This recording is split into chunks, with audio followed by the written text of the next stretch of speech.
ओम शांति। 17 जून 2025। बाबा के अनमोल मधुर महावाक्य। मीठे बच्चे, अपना कल्याण करना है तो हर प्रकार की परहेज रखो। फूल बनने के लिए पवित्र के हाथ का शुद्ध भोजन खाओ। प्रश्न है, तुम बच्चे भी यहाँ ही कौन सी प्रैक्टिस करते हो जो 21 जन्म तक रहेगी? उत्तर है, सदा तन मन से तंदुरुस्त रहने की प्रैक्टिस तुम यहाँ से ही करते हो। तुम्हें दधीची ऋषि मिसल यज्ञ सेवा में हड्डियाँ भी देनी हैं, लेकिन हठयोग की बात नहीं है। अपना शरीर कमज़ोर नहीं करना है। तुम योग से 21 जन्मों के लिए तंदुरुस्त बनते हो, उसकी प्रैक्टिस यहाँ से करते हो। ओम शांति। कॉलेज अथवा यूनिवर्सिटी होती है तो टीचर भी स्टूडेंट तरफ देखते हैं। गुलाब का फूल कहाँ है, फ्रंट में कौन बैठे हुए हैं? ये भी बगीचा है, परंतु नंबरवार तो है ही।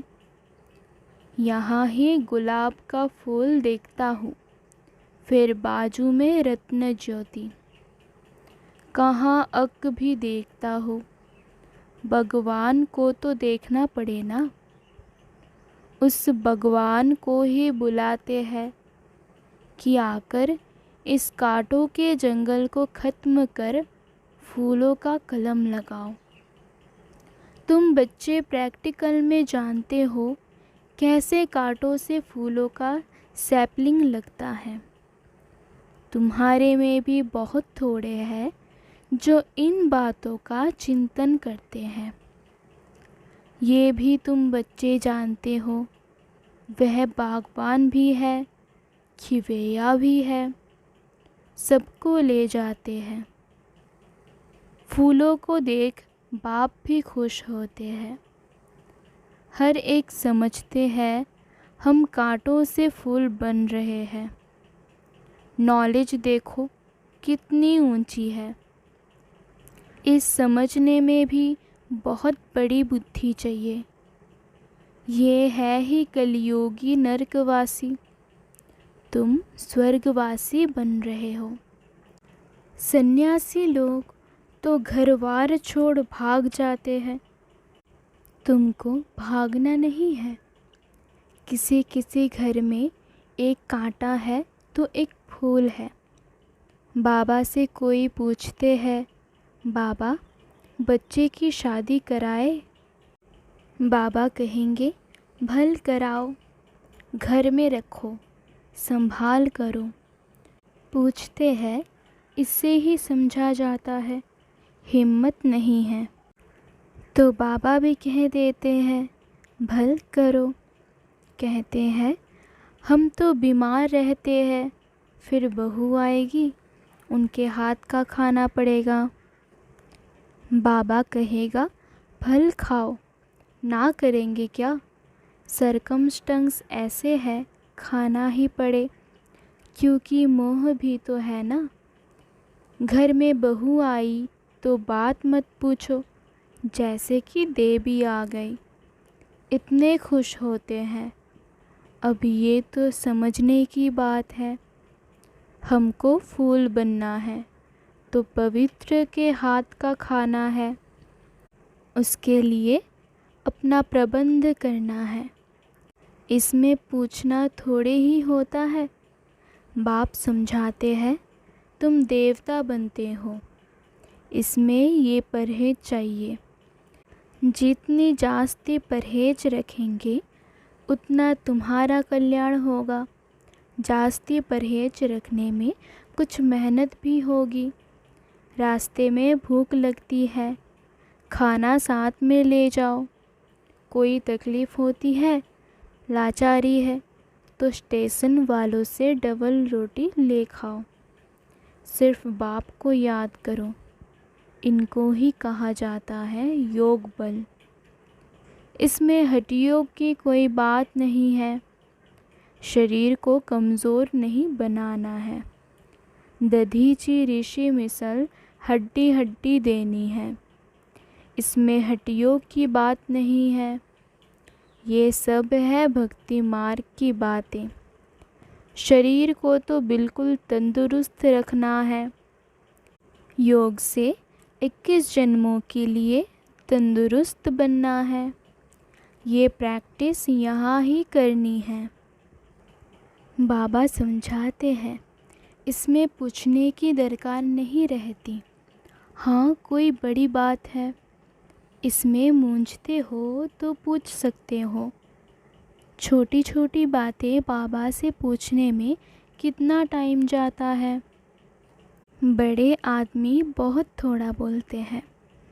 शिव बाबा को कहा जाता है सद्गति दाता। रावण को सद्गति दाता थोड़े ही कहेंगे।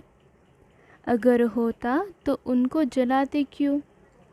बच्चे समझते हैं रावण तो नामी ग्रामी है।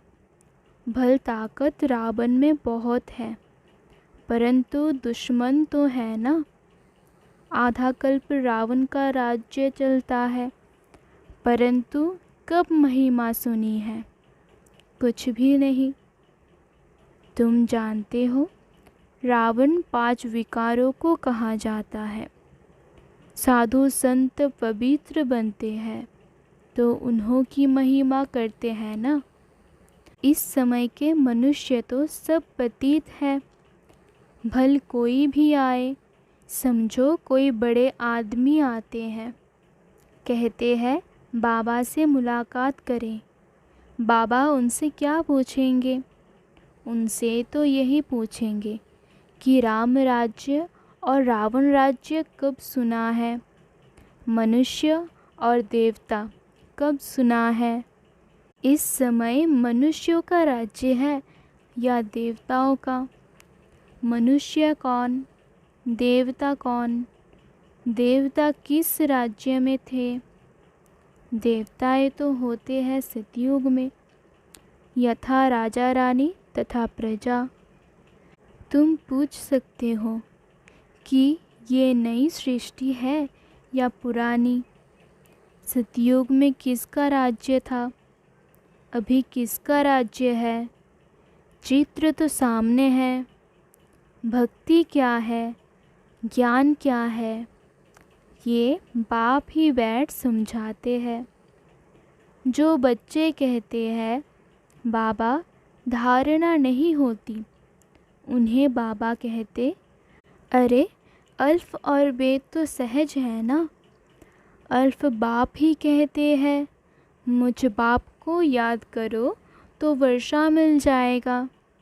भारत में शिव जयंती भी मनाते हैं, परंतु कब भारत में आकर स्वर्ग बनाया? भारत स्वर्ग था, ये नहीं जानते हैं, भूल गए हैं। तुम कहेंगे हम भी कुछ नहीं जानते थे कि हम स्वर्ग के मालिक थे। अब बाप द्वारा हम फिर से देवता बन रहे हैं। समझाने वाला मैं ही हूँ। सेकंड में जीवन मुक्ति गाया हुआ है, परंतु इनका भी अर्थ थोड़े ही समझते हैं। सेकंड में तुम स्वर्ग की परिया बनते हो ना। इनको इंद्र सभा भी कहते हैं। वह फिर इंद्र समझते हैं बरसात बरसाने वाले को। अब बरसात बरसाने वालों की कोई सभा लगती है क्या? इंद्रलठ, इंद्र सभा क्या क्या सुनाते हैं। आज फिर से ये पुरुषार्थ कर रहे हैं। पढ़ाई है ना। बैरिस्टर पढ़ते हैं तो समझते हैं कल हम बैरिस्टर बनेंगे। तुम आज पढ़ते हो, कल शरीर छोड़ राजाई में जाकर जन्म लेंगे। तुम भविष्य के लिए प्रारब्ध पाते हो। यहाँ से पढ़कर जाएंगे, फिर हमारा जन्म सतयुग में होगा। एम ऑब्जेक्ट ही है प्रिंस प्रिंसेस बनने की, राजयोग है ना। कोई कहे बाबा हमारी बुद्धि नहीं खुलती, यह तो तुम्हारी तकदीर ऐसे है, ड्रामा में पार्ट ऐसा है, उसको बाबा चेंज कैसे कर सकते हैं। स्वर्ग का मालिक बनने के लिए तो सब हकदार है, परंतु नंबरवार तो होंगे ना। ऐसे तो नहीं सब बादशाह बन जाए। कोई कहते ईश्वरीय ताकत है तो सबको बादशाह बना दे, फिर प्रजा कहाँ से आएगी। ये समझ की बात है ना। इन लक्ष्मी नारायण का राज्य था, अभी तो सिर्फ नाम मात्र महाराजा महारानी है। टाइटल भी दे देते हैं, लाख दो देने से राजा रानी का लक़ब मिल जाता है। फिर चाल भी ऐसे रखनी पड़े। अभी तुम बच्चे जानते हो हम श्रीमत पर अपना राज्य स्थापन कर रहे हैं। वहाँ तो सब सुंदर गोरे होंगे। इन लक्ष्मी नारायण का राज्य था ना। शास्त्रों में कल्प की आयु लंबी लिख देने से मनुष्य भूल गए हैं।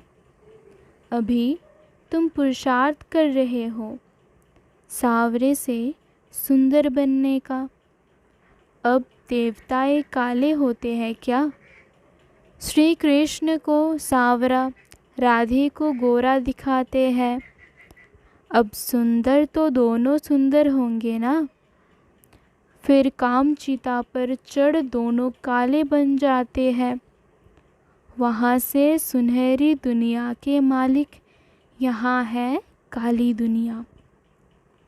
तुम बच्चों को एक तो अंतर में खुशी रहनी चाहिए और दैवी गुण भी धारण करने चाहिए। कोई कहते हैं बाबा बीड़ी नहीं छूटती है। बाबा कहेंगे अच्छा बहुत पियो। पूछते हो तो क्या कहेंगे, परहेज में नहीं चलने से गिरोगे। खुद अपनी समझ होनी चाहिए ना। हम देवता बनते हैं तो हमारी चाल चलन खान पान कैसा होना चाहिए। सब कहते हैं हम लक्ष्मी को नारायण को वरेंगे। अच्छा अपने में देखो ऐसे गुण है। हम बीड़ी पीते हैं, फिर नारायण बन सकेंगे। नारद की भी कथा है ना। नारद कोई एक तो नहीं है ना, सब मनुष्य भक्त नारद है। बाप कहते हैं देवता बनने वाले बच्चे अंतर्मुखी बन अपने आप से बातें करो कि जब हम देवता बनते हैं तो हमारी चलन कैसी होनी चाहिए। हम देवता बनते हैं तो शराब नहीं पी सकते, बीड़ी नहीं पी सकते, विकार में नहीं जा सकते, पतित के हाथ का नहीं खा सकते, नहीं तो अवस्था पर असर हो जाएगा। ये बातें बाप बैठ समझाते हैं। ड्रामा के राज को भी कोई नहीं जानते हैं। यह नाटक है, सब पाठधारी है। हम आत्माएं ऊपर से आती है, पाठ तो सारी दुनिया के एक्टर्स को बजाना है। सबको अपना अपना पार्ट है। कितने पार्टधारी हैं, कैसे पार्ट बजाते हैं। ये वैरायटी धर्मों का झाड़ है। एक आम के झड़ को वैरायटी झाड़ नहीं कहेंगे, उसमें तो आम ही होगा। ये मनुष्य सृष्टि का झाड़ तो है, परंतु इनका नाम है वैरायटी धर्मों का झाड़। बीज एक ही है।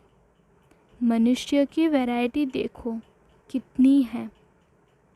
कोई कैसे, कोई कैसे, ये बाप बैठ समझाते हैं।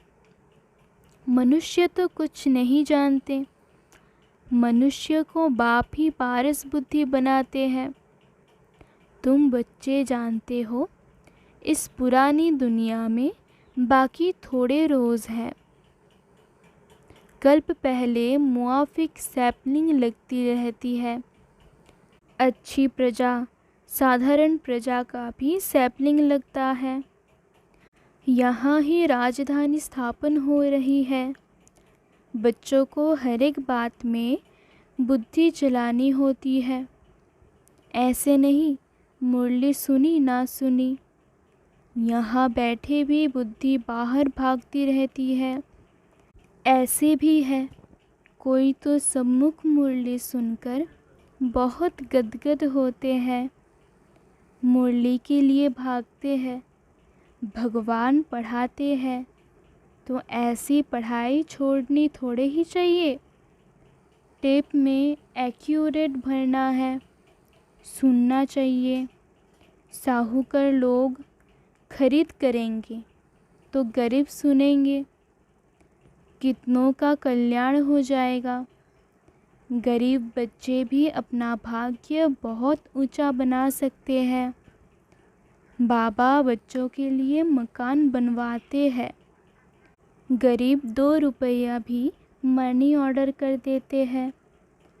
बाबा इसकी एक ईंट मकान में लगा देना, 1 रुपया यज्ञ में डाल देना, फिर कोई तो हुंडी भरने वाला भी होगा ना।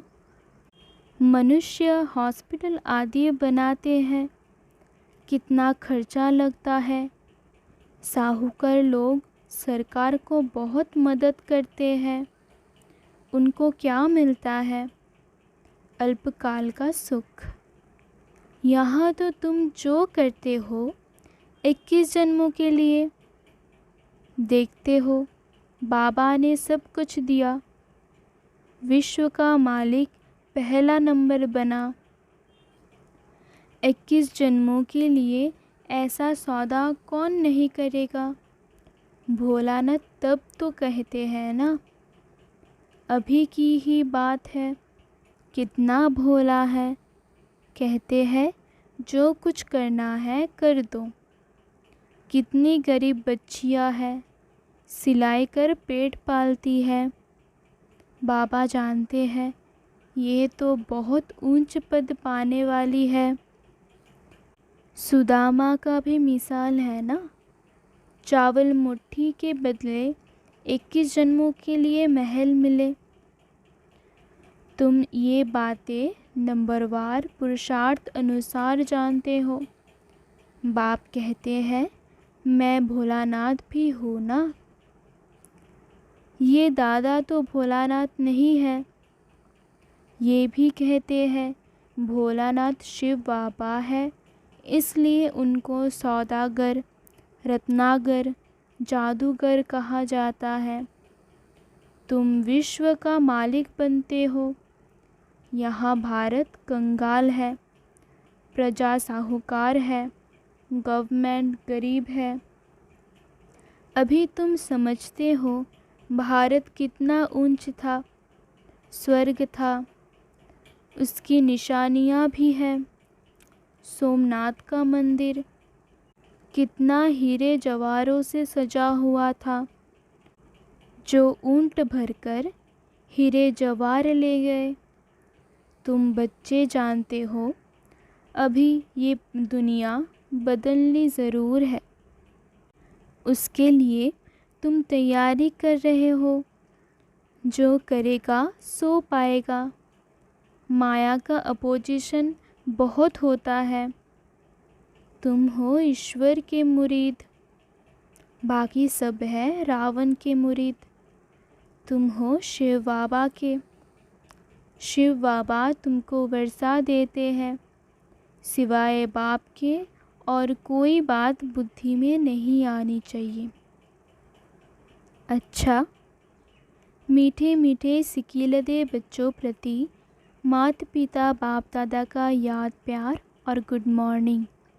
रूहानी बाप की रूहानी बच्चों को नमस्ते। हम सब रूहानी बच्चे भी रूहानी बाप दादा को याद, प्यार और गुड मॉर्निंग। नमस्ते नमस्ते नमस्ते। शुक्रिया बाबा, शुक्रिया। धारणा के लिए मुख्य सार। 1. अंतर्मुखी बन अपने आप से बातें करनी हैं। जबकि हम देवता बनते हैं तो हमारी चलन कैसी है? कोई अशुद्ध खान पान तो नहीं है? 2. अपना भविष्य 21 जन्मों के लिए ऊंचा बनाना है तो सुदा में मिसल जो कुछ है भोलानाथ बाप के हवाले कर दो। पढ़ाई के लिए कोई भी बहाना ना दो। वरदान। आदि और अनादि स्वरूप की स्मृति द्वारा अपने निजी स्वधर्म को अपनाने वाले पवित्र और योगी भव। ब्राह्मणों का निजी स्वधर्म पवित्रता है, अपवित्रता परधर्म है। जिस पवित्रता को अपनाना लोग मुश्किल समझते हैं वह आप बच्चों के लिए अति सहज है, क्योंकि श्रुति आई कि हमारा वास्तविक आत्मस्वरूप सदा पवित्र है। अनादि स्वरूप पवित्र आत्मा है और आदि स्वरूप पवित्र देवता है। अभी का अंतिम जन्म भी पवित्र ब्राह्मण जीवन है। इसलिए पवित्रता ही ब्राह्मण जीवन की पर्सनालिटी है। जो पवित्र है वही योगी है।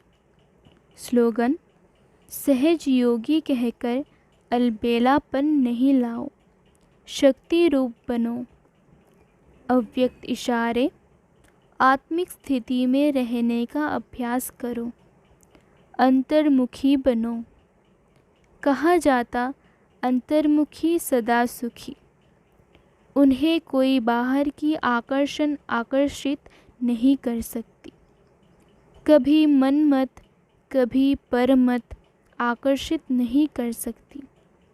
अंतर्मुखी सदा सुखी रहने वाले सुखदाता के बच्चे मास्टर सुखदाता होंगे, बाहर मुक्ता से मुक्त होंगे। अच्छा, ओम शांति।